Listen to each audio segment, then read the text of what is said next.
இயற்கையின் அமைதியான சூழலில் அனைத்தும் மாற்றத்தின் பாதையில் உள்ளன. ஒரு விதை மண்ணின் கீழ் அமைதியாக உள்ளது. அது கண்ணுக்கு தெரியாத பயணத்திற்கு தயாராகும் போது மெதுவாக மாறத் தொடங்குகிறது. மேற்பரப்பின் கீழ் நுட்பமான மாற்றங்கள் ஏற்படுகின்றன. சிறிய வேர்கள் தோன்றி ஊட்டம் தேடி பூமியின் ஆழத்துக்குள் ஊடுருவுகின்றன. அதே சமயத்தில் ஒரு மென்மையான மூளை வெளிச்சத்திற்காக மேலே வளர்கிறது. மண்ணை உடைத்துக் கொண்டு வெளிப்படும் அந்த இளம் தளிர் இளகியதாக இருந்தாலும் உறுதியானது. இது வளர்ச்சியின் அமைதியான சக்தி வாய்ந்த பயணத்திற்கு சான்றாக நிற்கிறது. கிளைகளுக்கு நடுவே உயரமாக ஒரு கொக்கூன் காற்றில் மெதுவாக அசைகிறது. ஒருமுறை அமைதியாக தழுவப்பட்ட ஒரு அடக்கமான கம்பளி பூச்சியின் வீடு.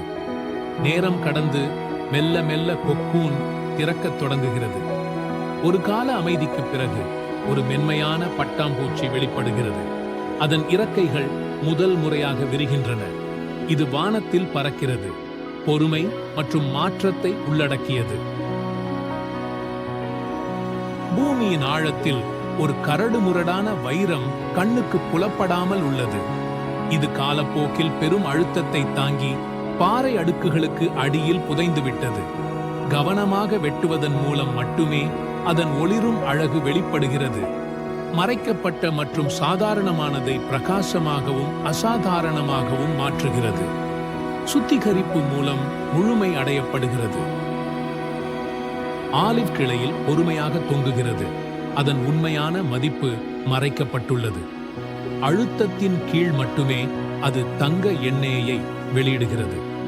அழுத்தம் திறனை மதிப்புமிக்க ஒன்றாக மாற்றுகிறது. அனைத்து உயிரினங்களின் போலவே ஆலிவ் அதன் சவால்கள் மூலம் முக்கியத்துவத்தை பெறுகிறது.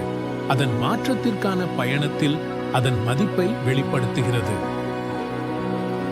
ஒவ்வொரு கூறும் விதை, கொக்கூன், வைரம் மற்றும் ஆலிவ் மாற்றத்தின் தனித்துவமான கதையை சொல்கிறது.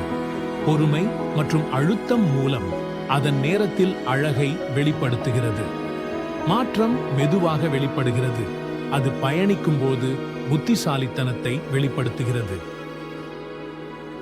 ஒவ்வொரு கூறுக்கும் நேரம் உண்டு, ஆனால் அனைத்தும் ஒளிர்வதற்கு தகுதி பெற்றவை.